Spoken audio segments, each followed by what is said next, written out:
안녕하세요. 한경태 변호사입니다. 이번 알아두면 유용한 법 2화는 변호사로 지내면서 주변에서 가장 많이 받고 있는 질문 중 하나인 빌려준 돈 받는 방법, 이것에 대해 법적인 측면하고 제가 경험한 측면을 말씀드려 보려고 합니다.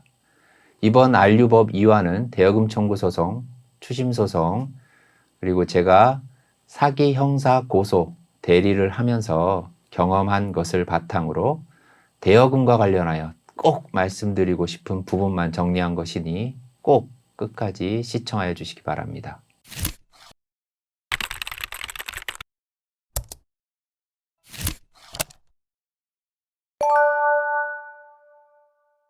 이번은 빌려준 돈 받는 방법 1탄, 돈을 빌려주지 않는 것이 가장 행복하다 편입니다. 어떻게 보면 정말 당연한 얘기예요. 순간 이를 잊고 돈을 빌려주게 되는데요. 그래서 돈을 빌려주기 전에 제가 지금 말씀드리는 내용을 한 번만 생각해 보시고 결정을 해 주셨으면 합니다. 빌려준 돈을 받는 방법을 찾기 이전에 돈을 빌려주지 않는 것이 오히려 행복할 수 있다는 거예요. 대부분 돈을 빌려달라고 하는 사람은 저희 주변에 있는 사람들일 겁니다. 이런 요청을 받게 되면 쉽게 거절 못 합니다. 그게 사람의 마음이고요. 돈을 빌려달라고 하는 사람도 어렵게 얘기를 꺼내는 것인데 이를 딱 단칼에 거절할 수 있다? 그런 사람은 많지 않습니다. 하지만 다시 한번 생각해 보면 금융권을 통한 대출이 가능한데 이러한 대출이 아니고 개인에게 돈을 빌려달라고 한다? 이런 상황은 분명 돈을 빌려달라고 하는 사람의 경제 상황이 좋지 않다는 것을 말해주는 겁니다.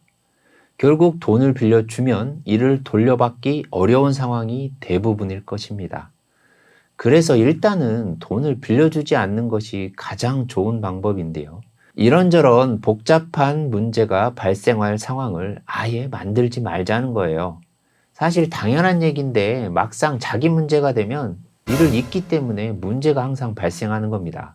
그리고 결국 거절하지 못하고 돈을 빌려주게 되더라도 최소한 자기만의 기준 내지 약속을 만들어 놓으시는 것이 좋습니다. 그 기준, 약속을 말씀드리면, 자, 본인도 대출을 해서 빌려주는 것, 이건 절대 하시면 안 됩니다. 그리고 본인이 가지고 있는 돈 중에서 당장 없어도 되는 여유자금, 이 부분 안에서만 생각하셔야 합니다. 그리고 한 번 빌려달라고 한 뒤에 또다시 빌려달라고 한다. 추가적인 대여는 절대 안 된다. 자, 마지막으로 차용인이 돈을 갚지 못하고 있는 상황이 지속되더라도 이에 대해 어느 정도 여유를 가지고 기다려줄 것. 이 말씀을 드리는 이유는 사람을 잃지 않기 위함입니다. 이상 4가지는 기본적으로 가지고 있어야 될 사항입니다. 그리고 특히 다음 사항들은 조심하셔야 합니다.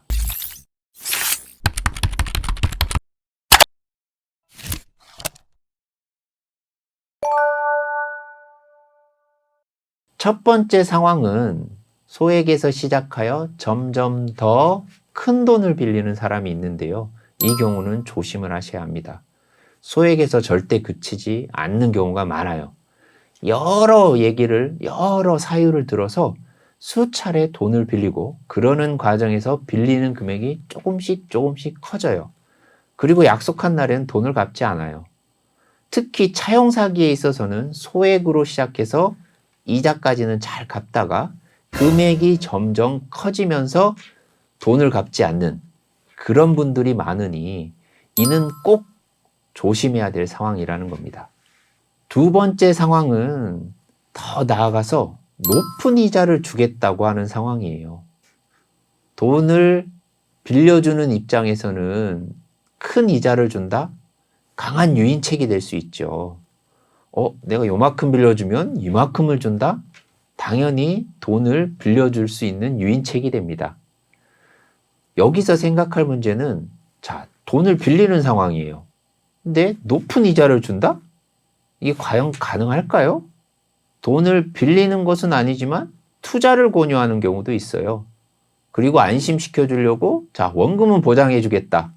이러면서 투자를 유도해서 돈을 빌려가는 사람도 있어요. 하지만 여기서 중요한 건 하이 리스크 하이 리턴입니다.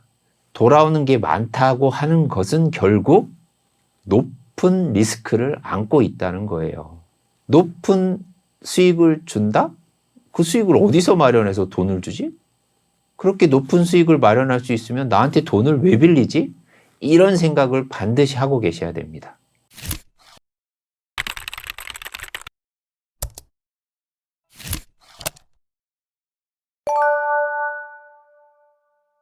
여기서 제가 꼭 말씀드리고 싶은 건 주변에서 돈을 빌려달라고 하면 적절히 거절할 수 있는 방법을 생각해서 거절하는 것이 최선이에요. 그게 사람도 잃지 않고 돈도 잃지 않는 방법입니다. 그러려면 내가 어떤 유혹이나 유인책에도 흔들리지 않는 무언가 조심해야 될 부분을 알고 있어야 되기 때문에 이런 말씀을 정리해서 드리는 겁니다.